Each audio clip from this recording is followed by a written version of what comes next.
Еще один вариант теста, который подходит для создания больших композиций, домов, каминов и всего, чего захотите. Здесь также вместо меда можно использовать патоку, и для начала мы нагреваем либо мед, либо патоку с сахаром, ставим на самый маленький огонь, растапливаем и после добавляем сливочное масло. Мы должны получить хорошую однородную жидкую массу.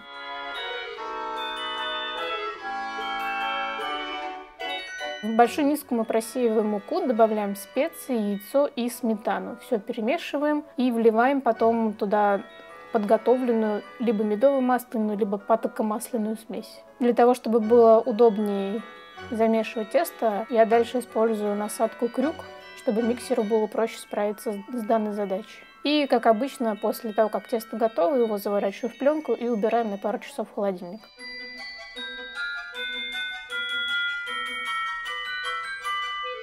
Далее также нужно раскатать тесто на 4-6 мм, вырезать нужные формы и выпекать при 200 градусах 15 минут. Так же, как в предыдущем видео, пока печенька горячая, она еще мягкая. Ее можно подровнять и все неровности исправить ножом, сделав четкие нужные линии. Глазурь в данном рецепте точно такая же, как и в предыдущих, только здесь я еще буду использовать разные красители, чтобы полностью нарисовать камин на печеньях. Для основного цвета я выбрала такой бледно-коричневый, просто промешав глазурь и какао. И начинаем сборку. Чтобы все детали закрепились ровно как надо, я использую чашки.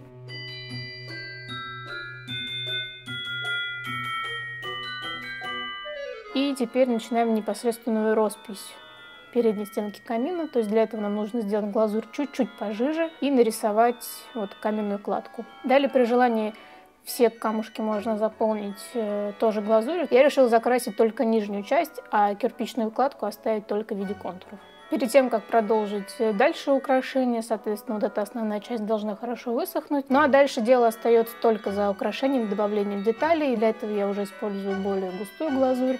Зеленым цветом я имитирую елочную гирлянду. Часть украшений я делаю заранее, чтобы они хорошо просохли. Это венок.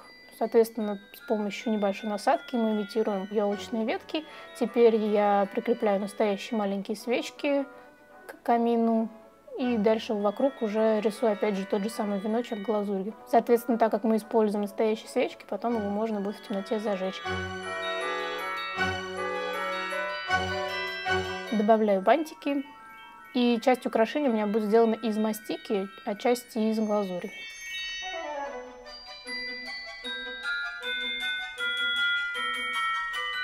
С помощью белой глазури и ацетатной пленки я создаю бортик у камина, защитную рамку, и оставляю так полностью высохнуть.